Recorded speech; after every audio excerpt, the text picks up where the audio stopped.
el podcast con Juan Diego Mata, que es mediador y amigo.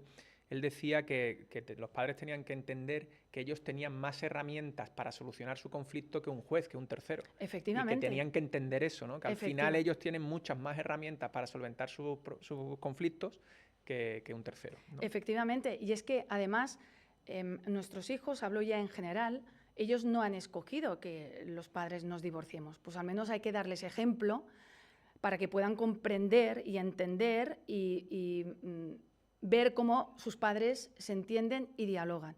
Esa es la cuestión fundamental, absolutamente fundamental. Y además a la mayoría de los padres les digo exactamente lo mismo. Para un juez vosotros sois un número, un expediente. Que una tercera persona que no os conozca de nada tenga que decidir sobre vuestro divorcio es un absoluto fracaso, más que el propio divorcio. Más que el propio divorcio, es correcto. Y bueno, ¿qué opinas de la custodia compartida sí o sí? Sí o sí, no. Es decir, el modelo de custodia compartida es ideal para los menores siempre y cuando el padre y la madre cumplan requisitos de compatibilidad horaria, de capacidades parentales, de que los niños además quieran compartir y puedan compartir el mismo espacio, el mismo tiempo con el padre y la madre. Por supuesto, soy una absoluta defensora de la custodia compartida, pero por modelo o por tendencia, no. Hay que analizar el caso, hay que analizar la familia.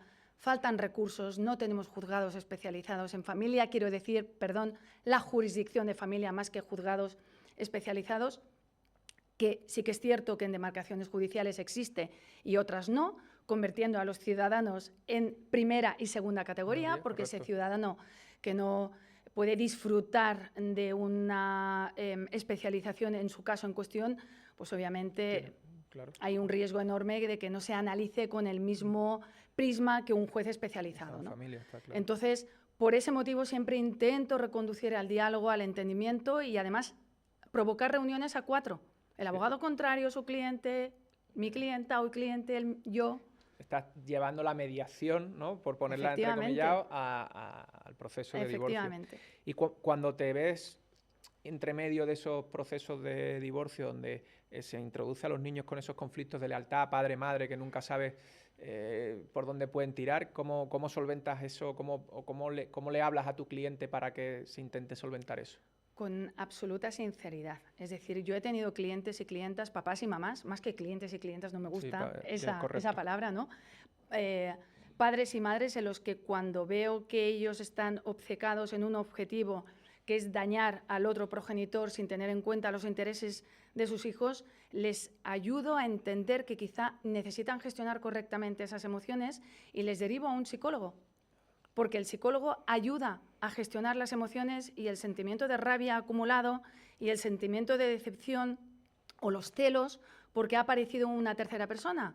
Entonces ya no aparece el diálogo, aparece la venganza. Y cuando eso ocurre, yo siempre les digo a todos ellos y ellas, no estáis debidamente preparados para entender lo que significa un convenio que ayuda a vuestros hijos, por favor, gestionar esa bajada de emociones, esa depresión, esa rabia, porque si no os vais a arrepentir dentro de muy pocos meses cuando veáis que vuestros hijos están sufriendo.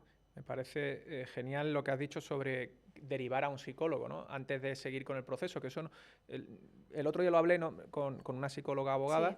Pero es verdad que es la primera vez que se lo escucho directamente a un compañero que me diga, no, yo prefiero derivarlo a un psicólogo a continuar, ¿no? Primero, oye, gestiona tus emociones, aprende a gestionarlas, aprende a ver dónde estás, cómo te sientes y a partir de ahí podremos seguir con este proceso, ¿no? Efectivamente, y además hay más.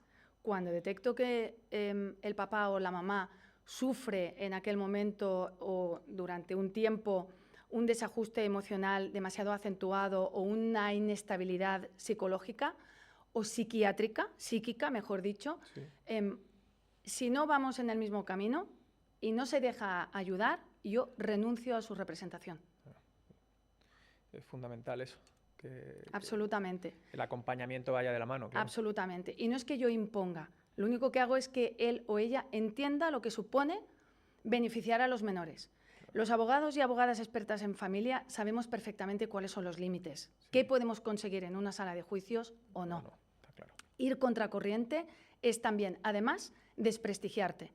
Porque si no, aquel juez va a ver en ti esa abogada que solamente quiere presentar demandas a efectos de minuta. Y en mi caso no es así. Lamentablemente ocurre con otros despachos de abogados y me he encontrado en muchísimas ocasiones con compañeros que no están por la labor de dialogar, que eso es un tema, bueno, aparte, pero en cambio, exacto, pero en cambio sí que, por supuesto, existen abogados y abogadas compañerísimas y compañerísimos que nos entendemos a la perfección y hacemos lo posible para gestionar un buen divorcio.